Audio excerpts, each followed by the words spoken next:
मेरे प्यारे छात्रों, सृजन क्लासेस के इस वीडियो लेक्चर में आप सभी का बहुत बहुत स्वागत है। आज हम लोग नया चैप्टर शुरू करने जा रहे हैं जिसका नाम है धातु और अधातु।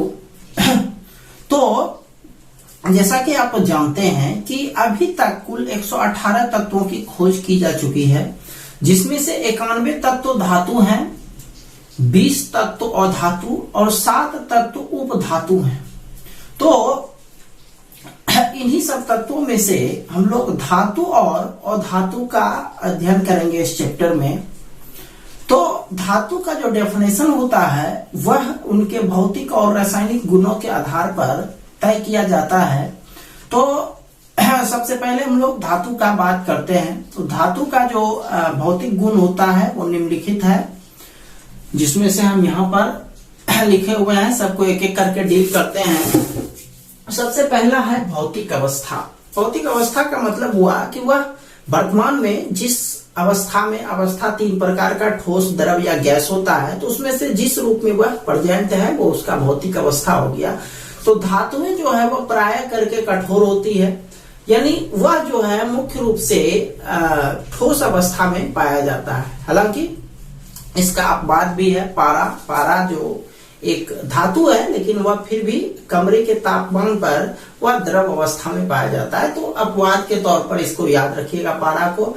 इसमें आपको क्वेश्चन ये पूछा जा सकता है कि एक ऐसे धातु का नाम बताएं जो सामान्य ताप पर या कमरे के ताप पर द्रव अवस्था में पाया जाता है। तो उसका जवाब क्या हो जाएगा? पारा। तो पहला गुण क्या हो गया? भौतिक गुण जो पहला भौतिक अवस्था हो गया कि धातुएं प्रायः ठोस अवस्था में पाई जाती है। दूसरा पर चलते हैं चमक। धातुओं में जो है वह एक विशेष प्रकार की चमक होती है, जिसको हम लोग धातुवी चमक भी कहते हैं। हालांकि कुछ उपधातु भी होते हैं, कुछ अधातु भी होते हैं जो चमकते हैं। जैसे हो गया आपका आयोडीन, उसके अलावा ग्रेफाइट, ये दोनों अधातु रहने के बाद भी इसमें चमक होती है। चलिए नेक्स्ट पॉइंट पर चलते हैं, चालकता। तो चालकता के हिसाब से धातु जो है उष्मा और विद्युत दोनों का सुचालक होता है। सुचालक का क्या मतलब हो गया कि उससे होकर के विद्युत भी गुजर सकता है, उससे होकर के उष्मा भी गुजर सकता है।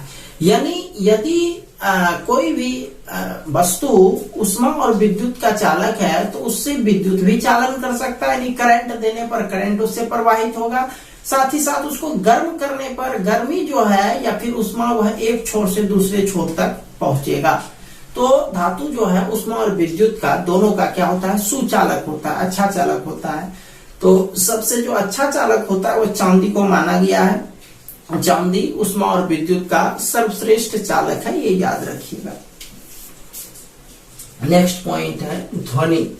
धातुओं को जब पीटते हैं तो उससे एक विशेष प्रकार की ध्वनि निकलती है। पीटने पर एक विशेष प्रकार की ध्वनि निकलती है।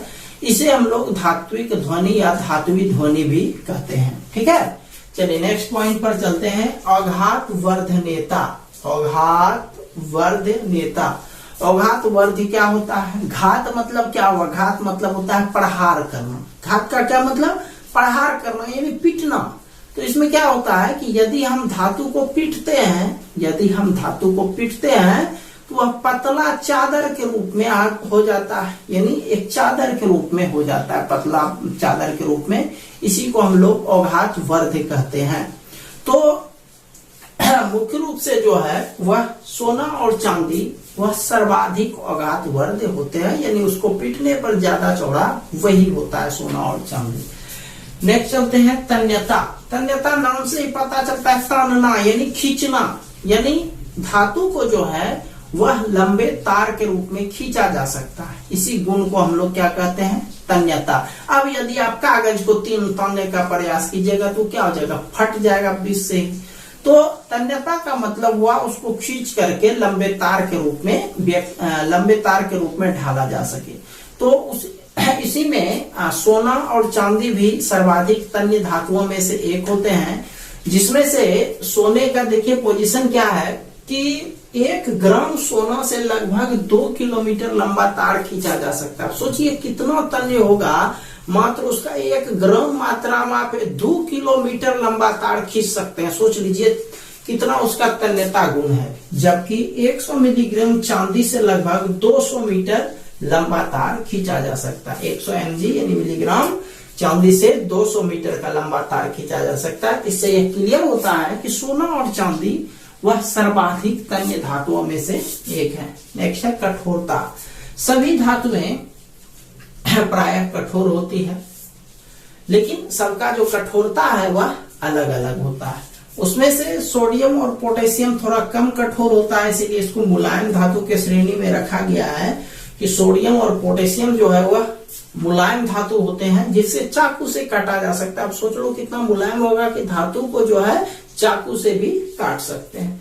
नेक्स्ट है घनत्व।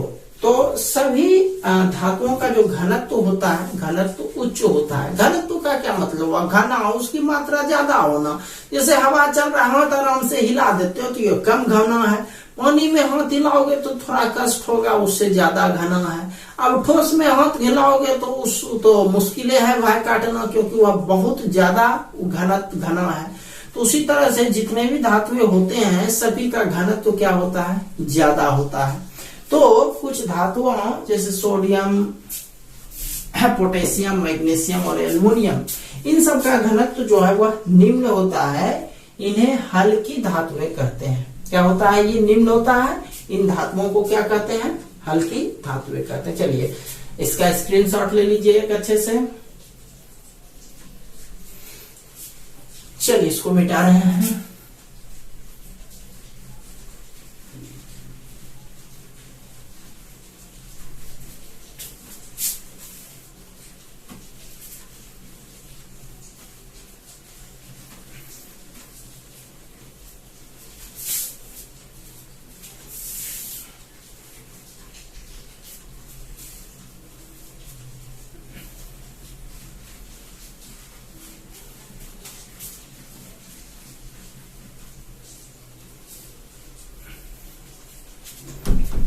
चलिए नेक्स्ट है द्रव्यनांक एवं क्वथनांक।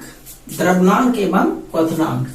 तो द्रव्यनांक और क्वथनांक तो आप सभी समझते हैं। द्रव्यनांक का क्या मतलब होता है? द्रव्यनांक का मतलब एक तरह से हुआ गलना, और क्वथनांक का क्या मतलब हुआ? क्वथनांक का मतलब होता है उबलना। ठीक है, तो धातुओं के जो द्रव्यनांक एवं क्वथनांक होते हैं वो उच्च होते हैं। मतलब क्या हुआ कि वह जो है उच्च ताप पर ही क्वथनांक यानी उबलते हैं, और द्रव्यनांक भी उच्च ताप पर होते हैं, यानी एक तरह से द्रव के रूप में जो है वह उच्च ताप में ही होते हैं। तो इसमें जो है कुछ अपवाद हैं, जैसे हो गया गैलियम और सीजियम। ये एक दो ऐसे धातु हैं, गैलियम और सीजियम, जिसके द्रव्यनांक निम्न होते हैं।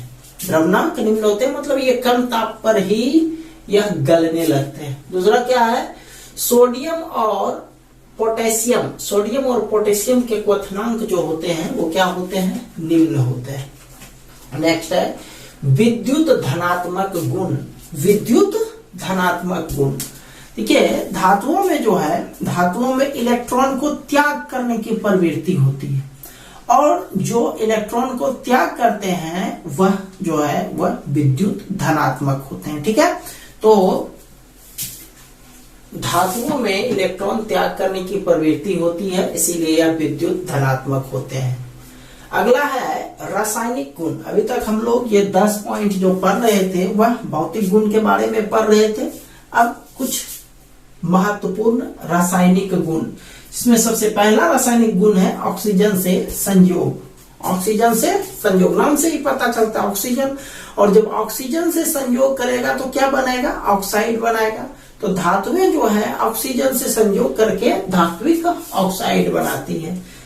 जैसे हो गया सोडियम प्लस ऑक्सीजन, तो ये बन गया 2Na2O। इसको हम लोग बोलते हैं सोडियम मोनोऑक्साइड। ठीक है, तो यह जो है ऑक्साइड बनाया। दूसरा है जल के साथ अभिक्रिया। जल के साथ अभिक्रिया, तो सभी धातुएं जल के साथ भिन्न भिन्न वेग पर अभिक्रिया करती हैं। कुछ धातुएं ठंडे जल के साथ, कुछ गर्म जल के साथ, और कुछ धातुएं भाप के साथ अभिक्रिया करती है। यानी भिन्न भिन्न वेग का मतलब हुआ द्रव के अलग अलग अवस्था में, कुछ ठंडा में ही अभिक्रिया करते हैं, कुछ गर्म में अभिक्रिया करते हैं और कुछ सिर्फ उसके भाप से अभिक्रिया करते हैं। लेकिन तीनों में कॉमन क्या है कि हर एक परिस्थिति में वह हाइड्रोजन गैस मुक्त करते हैं।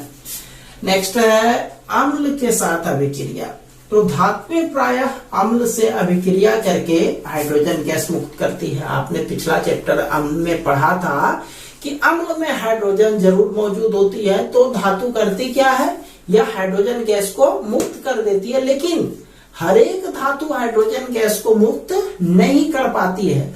जो धातु हाइड्रोजन से कम अभिक्रियाशील होता है वह उसके हाइड्रोजन को नहीं निकाल पाता है। जनरल सा बात आप समझते हैं कि मान लिया जाए दो पहलवान है, उसमें एक मजबूत है एक कमजोर है, तो निश्चित तौर पर मजबूत वाला ही जीतेगा। तो इसीलिए ध्यान रखना है कि हाइड्रोजन को सारे धातु विस्थापित नहीं करते, सारे धातु नहीं हटा पाते हैं, वही धातु हटाते हैं जो हाइड्रोजन से अधिक अभिक्रियाशील होते हैं। तो वही यहाँ पर हमने लिखा है कि धातुएं प्रायः अम्ल से अभिक्रिया कर हाइड्रोजन गैस मुक्त करती है, परंतु जो धातु हाइड्रोजन से कम अभिक्रियाशील होते हैं वह अम्ल के साथ अभिक्रिया नहीं करती है, जैसा है उसी अवस्था में रह जाता है। तो इसमें दो एग्जाम्पल हमने लिखा है, जिसमें एक में हाइड्रोजन विस्थापित होता है और एक में हाइड्रोजन विस्थापित नहीं होता है। तो Zn+2HCl, तो 2ZnCl2 प्लस H2, तो यहां से इसमें HCl हाइड्रोक्लोरिक अम्ल में H जो था वह H मुक्त हो गया, हट गया। दूसरे में देखिए कॉपर प्लस HCl, तो कॉपर जो है, कॉपर का अभिक्रियाशील जो है वह हाइड्रोजन से कम होता है, मतलब हाइड्रोजन से कम अभिक्रियाशील है, इसीलिए कॉपर हाइड्रोजन को नहीं हटा पाता, और नहीं हटा पाने का मतलब यह कोई अभिक्रिया नहीं देता है, कोई अभिक्रिया नहीं होता है। नेक्स्ट है धातु की अन्य धात्विक लवण के विलयन के साथ अभिक्रिया। धात्विक लवण के विलयन का मतलब हो गया जैसे Cu एक धातु हो गया, SO4, तो यह जो है एक लवण हो गया, इसमें एक Q यानी इसको विलयन में के रूप में लाए, तो ये हो गया आपका धात्विक लवण का विलयन। ठीक है, तो क्या क्या रहा है कि क्रियाशील धातुएं अपने से कम क्रियाशील धात्विक लवण के विलयन के धातु को विस्थापित कर देती है।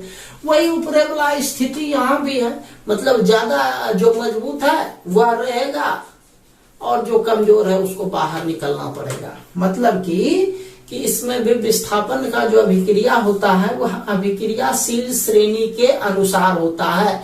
जो अभिक्रियाशील श्रेणी में ऊपर रहता है वह अपने से नीचे वाले को विस्थापित कर पाता है, अन्यथा नहीं कर पाता है। जैसे यहाँ पर हम लिखे हैं Zn+CuSO4, तो Zn जो है देखिए यहाँ पर ZnSO4, तो SO4 तो Cu के साथ था, लेकिन Cu से जो है SO4 जो है रहा, वहां से Cu क्या हो गया, हट गया, वह एक नया जगह ले लिया। तो इसका मतलब है CuSO4 से Cu क्या हो गया, हट गया, विस्थापित हो गया। तो Zn जो है कॉपर से ज्यादा अभिक्रियाशील था, ज्यादा पावरफुल था, इसीलिए Zn इसको हटा दिया।